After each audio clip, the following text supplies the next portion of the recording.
Welcome to Lienz in the Austrian state of Tyrol. Now, if you watched part 1 of this trip, then you'll have already seen me cross over from Klagenfurt up the Drau Valley. So right now I'm crossing over to platform 1 to pick up my train for Bruneck or Brunico, which is over the border in Italy. Our 0950 ETR 170 Stadler FLIRT unit is waiting patiently for us on the platform. And as I walk up the platform, the links with local buses are plain to see. I think the whole train is standard class throughout, so we'll sit in the front coach as I think that's probably going to be less crowded. It's not as bright as the Oberberg Desiro that I've just come off, but it does look about as comfortable. However, one bad thing is that the windows aren't very clean, so we're going to have to deal with that one. Over here is the low floor entry, complete with an accessible toilet. And as you can see, there's a destination screen as well. And of course, just around the corner there's ski storage too. So whilst I wait for the departure, let's have a look at the route. Firstly, a bit of context. In part 1 I left Klagenfurt and then followed the River Drau up through Spital and on to Lienz. In the second part we will continue the journey to Bruneck Brunico, where this service will terminate. Right, so once out of Lienz, this westbound service will call at Thal and then 6 more stops in Austria as it continues to follow the course of the River Drau or Drava. Once over the border and into Italy, we'll continue alongside the Drau until Inicen San Candido. Here's not only where we will pick up the River Rienza heading down the valley, but we'll also switch over from Austrian 15 kV electrical supply to the Italian 3 kV supply. And after that, then there's 6 more stops before we roll into Bruneck Brunico. This journey is just 75 kilometres or 47 miles long, but it will take us nearly 2 hours to complete. That gives a rather sedate average speed of 39 kilometres per hour or 25 miles per hour. Off we go, and hopefully I can get to shoot mostly out of these north-facing windows.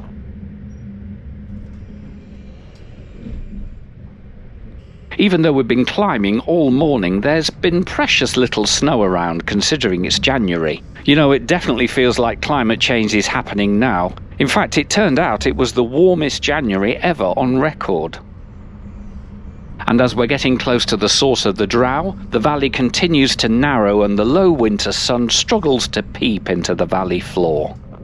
As I mentioned in part 1, this railway opened in 1871, reflecting a strategic need for the Austro-Hungarian Empire to make this link into what is now northern Italy. And judging by the flow of road traffic, this is still a very busy link.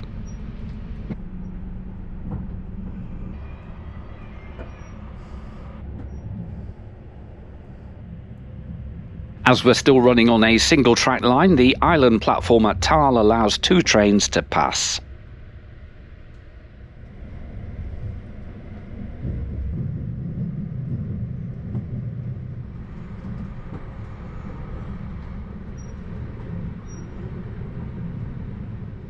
Hanging from the luggage racks are the details of the rail replacement service on to Brixen-Bressanone, as from Bruneck Brunico the line has been closed for construction works.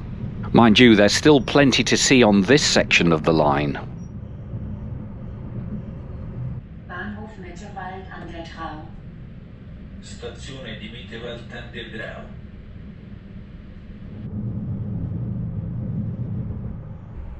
After Mitterwald, the line sits higher up the valley side, and so we get a good view of the road and the river below.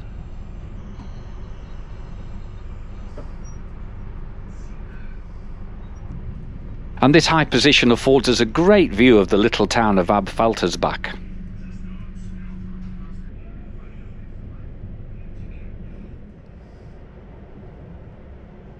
Well, there's still passing loops, but I don't think there's a station at Abfaltersbach West anymore.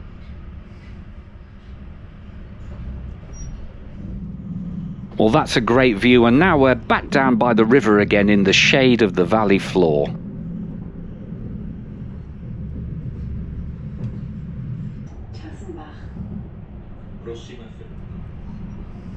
Wow, the valley has opened up again, and what lovely colours the hillside has under this blue sky. And now it's time to cross the river for Tassenbach station. Well, it's a bit cold for camping, but maybe another day. And this little branch line is electrified and leads to a nearby sawmill. Well, I can certainly imagine myself in that field there, chilling by my tent in the summer, watching as the trains go by. At Heinfels, we get a great view of the castle, which has actually only been restored since 2020.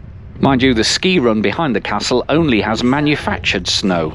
There really is very little natural snow round here. Bahnhof Sillian. Sillian is another crossing point, and the eastbound FLIRT gets away quickly. And yet, we seem to have to sit around here for quite a while. In fact, it's fully 20 minutes later when the train actually pulls away.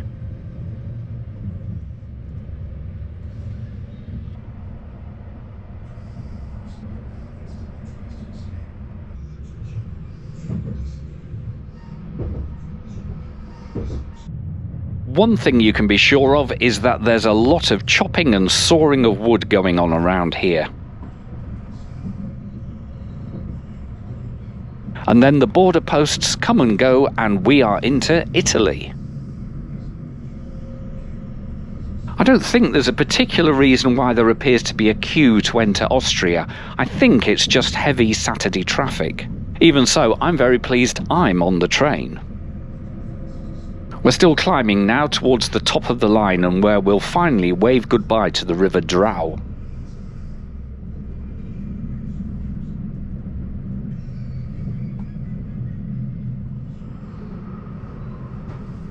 This run into Innocenzo San Candido has some great views of the mountains. It's quite breathtaking.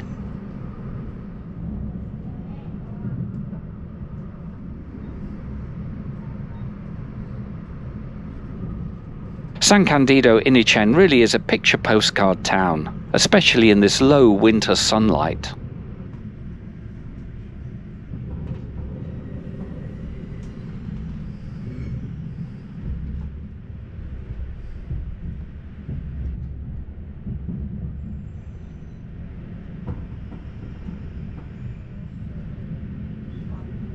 This is another chance for trains to pass, and the station itself is a lovely, solid alpine affair.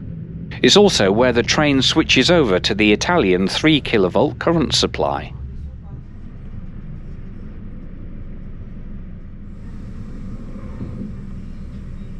This next shot highlights what we're working with against the dirty windows. Still, it's okay if we look north. In fact, it's far more than okay.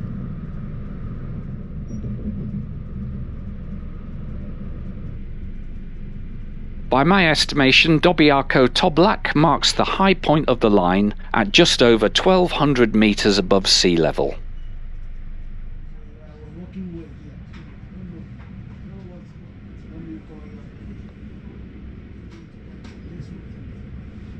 Once out of the station, we'll pick up the River Rienza for the ride down to Brunico Bruneck. And there's the river right there.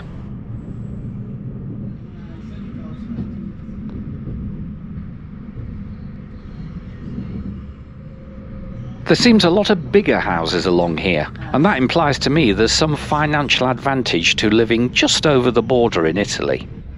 Just outside Villa Bassa there looks to be an old signal cabin.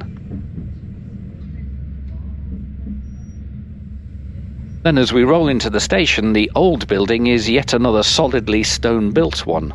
The working station, however, is this lovely wooden chalet-style addendum.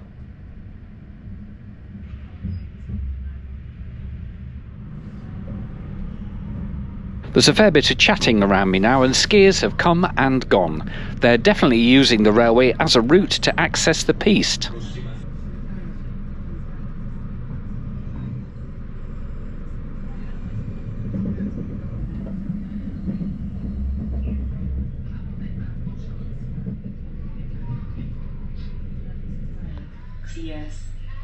You know, I'm really loving the tasteful combination of old and new at these intermediate stations.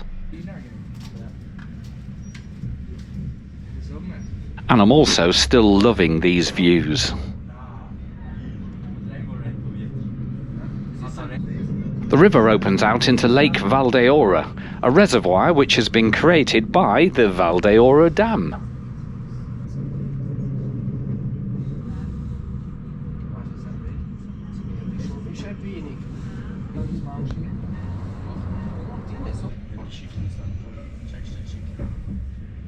There's also a lovely new station at Valdeora.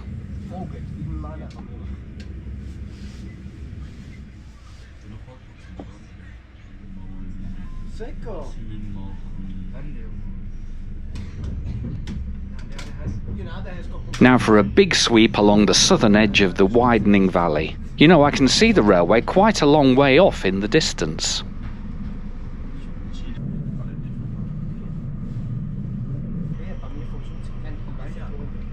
Up to now there hasn't been many tunnels on the line, which no doubt the construction engineers were very happy about, but we have a little run of them now.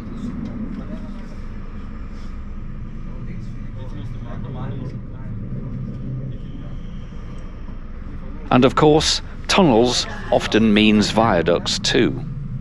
Thinking about how much you might pay for this ride, the ordinary ticket price for the single trip all the way from Klagenfurt to Brunico Bruneck would come out at €41.20 in second class and €55.70 in first class. However, the journey on this video from Lienz to Brunico Bruneck is a more reasonable €14.10. And I've also seen advance tickets from Klagenfurt to Lienz as cheap as €9.90. So split ticketing would seem to be the way forward here.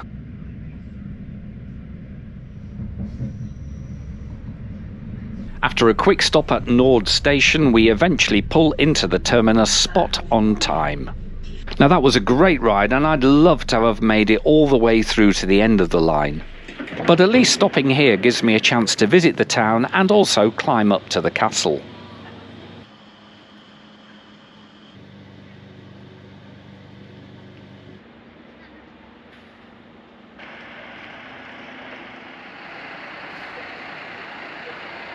And so here we are at Brunico. That train there would carry on all the way down this line here, but actually everybody got off and they were waiting for that bus there, which would actually take them on to complete the valley line. I could have done that, and I'm sure my Interrail ticket would be just as good for the bus as well as the trains, because it is a rail replacement bus. But however, we've been travelling now for about 4 hours, and so we've arrived here around lunchtime, and really to make it a half doable day, I'm going to call it quits here, so that I can get something to eat and actually get back to Klagenfurt, well, certainly not too long after dark. So I hope you've enjoyed this little run up the two valley lines, and with the weather being so absolutely gorgeous, I really loved it, and I hope you did too. And so yeah, if you did, then consider subscribing to the channel if you haven't already, but I'm sure you have. And also, if you want to get early access to videos like this and a few other benefits, then also consider looking at the membership option. In the meantime, all I can say is goodbye and thank you so much for watching. After I left the station, I popped into the local Aldi to buy a picnic lunch, and I ate it up at the castle, enjoying the view. And then there was time for a quick walk around the town and a bit of train spotting. Oh, and if you missed part 1, here's a link to it. Thanks again for watching.